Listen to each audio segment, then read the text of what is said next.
Welcome to 100 Days Excel Learning by KM Kadai, Kumaravelan, Double Nine, People and Process Consultant, KM Kadai Business Excellence Training Academy.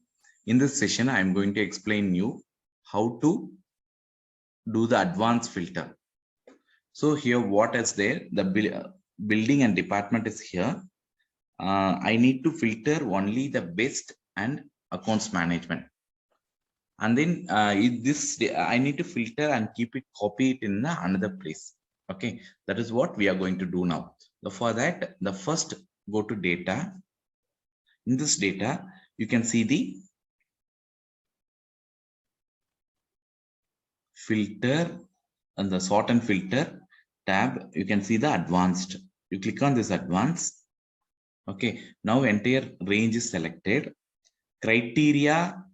See, in this pop-up window, you can select the copy to another location, and then range is selected. Range is selected from A column. So we no need to A column means then you unselect this, delete this, and then click on the employee code, and then Control Shift right arrow down arrow. Entire range is selected.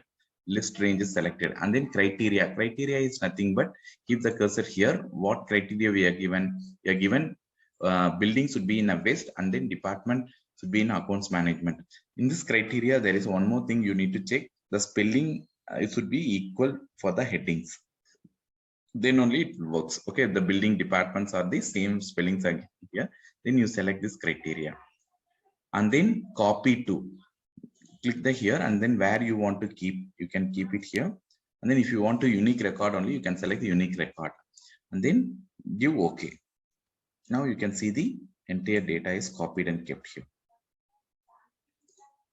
Okay, now you have learned about how to filter. For more details, more videos, you can subscribe to my channel called KM Kadai Beta. Thank you.